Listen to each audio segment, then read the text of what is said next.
दोस्तों आज की इस वीडियो में मैं आप सभी को बताने वाला हूं कि अगर आपका भी बैंक अकाउंट साइबर सेल की तरफ से रिस्ट्रिक्टेड कर दिया गया है, मतलब कि आपका जो बैंक अकाउंट है वो साइबर क्राइम की तरफ से आपका बैंक अकाउंट होल्ड कर दिया गया है, जिसके कारण अगर आप अपने बैंक अकाउंट में कोई भी ट्रांजेक्शन नहीं कर पा रहे हो, जैसे कि ना आप उससे कैश विड्रॉल कर पा रहे हो, ना ही आप उससे पैसा जो है कहीं पे ट्रांसफर कर पा रहे हो, ना ही आप अपने यूपीआई के द्वारा ट्रांसफर कर पा रहे हो, मतलब कुछ भी नहीं कर पा रहे हो, आप अपने पैसे को विड्रॉल ही नहीं कर पा रहे हो। तो आज के इस वीडियो में मैं आप सभी को बताने वाला हूं कि कैसे आप घर बैठे अपना जो बैंक अकाउंट है उसका रिस्ट्रिक्शन हटवा सकते हो बहुत ही आसानी से। तो चलिए दोस्तों आज की इस वीडियो को स्टार्ट करते हैं। वीडियो बहुत ज्यादा इंपॉर्टेंट होने वाला है, तो लास्ट तक जरूर देखेगा। चलिए दोस्तों आज की इस वीडियो को स्टार्ट करते हैं। देखिए दोस्तों, अगर आपके भी बैंक अकाउंट पे रिस्ट्रिक्शन लगवा दिया गया है, मतलब कि आपका बैंक अकाउंट होल्ड हो गया है, तो सबसे पहला जो काम आपको करना है वो ये करना है कि आपको सबसे पहले अपने होम ब्रांच में जाना है, मतलब कि जहां का भी आपका बैंक अकाउंट है, जिस भी बैंक का, उसके होम ब्रांच में जाना है और उसमें आपको जाके पता करना है कि आपका बैंक अकाउंट क्यों होल्ड किया गया है।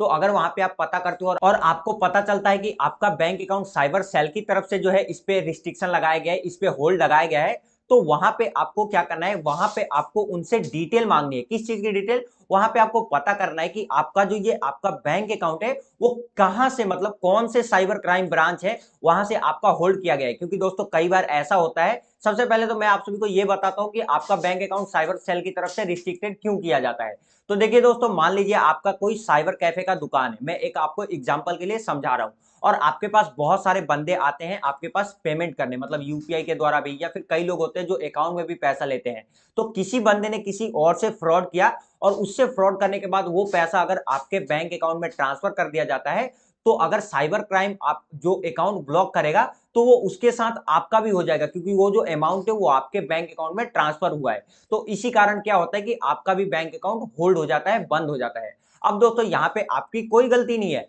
आपने क्राइम भी नहीं किया है, लेकिन फिर भी आपका जो बैंक अकाउंट है वो होल्ड हो जाता है, ठीक है। तो अब दोस्तों यहाँ पे आपको क्या करना है, आपको ब्रांच में पता करना है कि किस साइबर क्राइम से आपका जो अकाउंट है वो होल्ड किया गया है। अब दोस्तों जैसे ही आप बैंक में जाओगे तो वहां पे आपको ऐसी स्लिप निकाल के दे दी जाएगी, मैं यहाँ पे आपको दिखा दे रहा हूँ, डिटेल मैंने यहाँ पे ब्लैक कर रखा है, ठीक है। यहाँ पे आपको स्लिप निकाल के दे दी जाएगी। अब देखिए दोस्तों, इस स्लिप में होता क्या है, इस स्लिप में ये होता है, इस स्लिप से आपको ये पता चल जाएगा कि आपका जो बैंक अकाउंट है इसमें एड्रेस लिखा रहेगा कि कौन से साइबर क्राइम से आपका जो बैंक अकाउंट है वो रिस्ट्रिक्टेड किया गया है, उस पर डेबिट रिस्ट्रिक्शन लगाया गया है। साथ में यहाँ पे आपको जो है एसएचओ का नंबर भी मिल जाता है, यहाँ पे आपको ईमेल आईडी भी मिल जाता है, उसके साथ साथ यहाँ पे आपको पूरा एड्रेस मिल जाता है। तो अगर एड्रेस आपके पास का है, मतलब आप जहां रहते हो उसके आसपास का ही एड्रेस है, तो जाके आप वहां बात कर सकते हो। लेकिन कई बार ऐसा होता है कि आप रहते हो यूपी में, रहते हो बिहार में, और आपका तमिलनाडु से रिस्ट्रिक्शन लग गया है, तमिलनाडु का कोई क्राइम ब्रांच है, वहां से आपके बैंक अकाउंट में रिस्ट्रिक्शन लगा दिया गया। तो अब तो वहां पे आप जा नहीं सकते हो, आपका पूरा काम धंधा छोड़ के जाना पड़ेगा।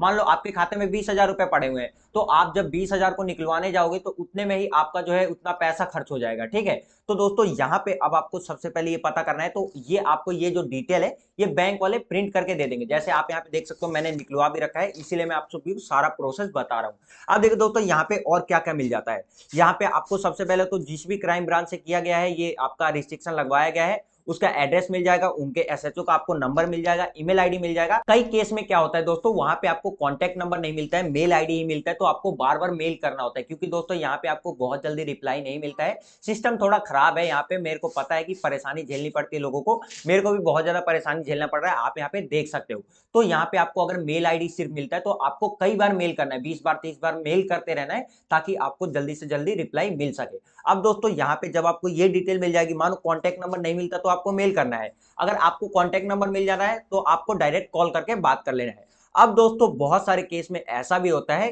कि जिसने भी आपके अकाउंट पे ये मतलब कंप्लेंट किया है, साइबर क्राइम में जिसने भी कंप्लेंट किया है आपके अकाउंट पे, तो वहां पे उसका भी कॉन्टैक्ट नंबर मिल जाता है। अब दोस्तों यहाँ पे अच्छी बात क्या है, मानिए आपके अकाउंट में 50,000 रुपए पड़े हुए हैं, ठीक है, और मानिए आपके अकाउंट में 5,000 रुपए कहीं से किसी ने फ्रॉड करके आपके अकाउंट में डाल दिया, मतलब किसी दूसरे बंदे ने डाल दिया, ठीक है, और इसके कारण आपका अकाउंट जो है रिस्ट्रिक्टेड हो गया है, उस पे आपका जो है होल्ड लग गया है, ठीक है, जिसके कारण आप अपने अकाउंट से ट्रांजेक्शन नहीं कर पा रहे हो। तो अब दोस्तों यहाँ पे जिसने भी कंप्लेंट किया है ना, उसका कॉन्टैक्ट नंबर आपको यहाँ पे मिल जाता है, तो आप जो है डायरेक्ट उससे कॉल करके भी सेटलमेंट कर सकते हो। जैसे आप उसको डायरेक्ट कॉल कर लो, ठीक है, और उससे बात कर लो कि भाई मेरे अकाउंट में रिस्ट्रिक्शन आपने इतने अमाउंट पे लगवा रखा है, मैं ये अमाउंट आपको वापस कर दूंगा, रिफंड कर दूंगा, प्लीज आप ये रिस्ट्रिक्शन हटवा लीजिए, क्योंकि मैं इसके कारण ट्रांजेक्शन नहीं कर पा रहा हूं। तो कई केस में ऐसा होता है कि अगर आप उसी बंदे से सेटलमेंट कर लेते हो, क्योंकि जिसने भी आपके अकाउंट पे कंप्लेंट किया है उसको तो अपने पैसे से मतलब है, उसको अपना पैसा मिल जाए, चाहे वो पुलिस के द्वारा मिले चाहे वो आपके द्वारा मिले,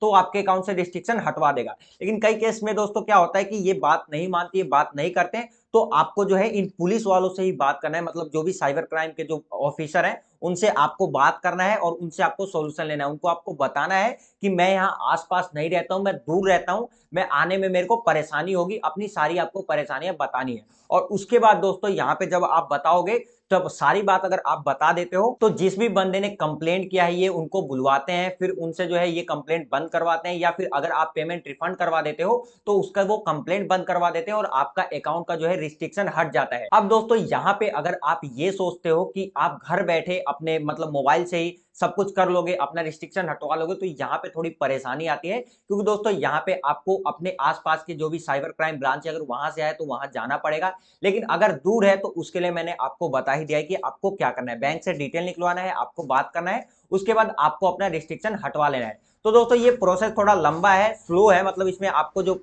थोड़ी परेशानी करनी पड़ेगी, लेकिन दोस्तों रिस्ट्रिक्शन हट जाएगा। तो चलिए दोस्तों आज की वीडियो में बस इतना ही। उम्मीद करता हूं आपको सारी बातें समझ में आ गई होगी कि कैसे आपको अपना रिस्ट्रिक्शन हटवाना है, कैसे आपको प्रॉब्लम आ सकता है। हाँ दोस्तों यहाँ पे एक बात समझने वाली है कि अगर आपका कोई साइबर कैफे का दुकान है, मतलब अगर आप कोई साइबर कैफे चलाते हो या फिर आप ऐसी नॉर्मली किसी से पेमेंट लेते हो, तो ध्यान रखें कि ज्यादातर अपने बैंक अकाउंट में पेमेंट ना ले, क्योंकि दोस्तों ऐसे अगर कोई आपके साथ फ्रॉड कर देता है, वो तो फ्रॉड कर देगा किसी और के साथ, लेकिन परेशानी आपको झेलना पड़ेगा। तो आपको इस चीज का ध्यान रखना है, आपको ये ऐसी कोई गलती नहीं करनी है पहले ही, ताकि आपको बाद में कोई परेशानी ना आए। तो चलिए दोस्तों आज के वीडियो में बस इतना ही। उम्मीद करता हूं आप सभी को वीडियो इन्फॉर्मेटिव लगी होगी। वीडियो अगर इन्फॉर्मेटिव लगी होगी तो वीडियो को लाइक कर दीजिएगा, साथ में ही चैनल को सब्सक्राइब करके बेल आइकन को भी प्रेस कर लीजिएगा। और हाँ दोस्तों अगर आपको कोई बात अगर समझ में ना आई हो, या फिर अगर आपको इसके सिवा कोई प्रॉब्लम आता है जिसको आप समझ नहीं पाते हो, आपको मतलब कोई परेशानी आ रही है, तो आप मेरे को कमेंट बॉक्स में कमेंट करके बता सकते हो। अगर उसका कोई सॉल्यूशन मेरे पास होगा तो मैं आप सबको रिप्लाई करके बताने की जल्दी से जल्दी कोशिश करूंगा।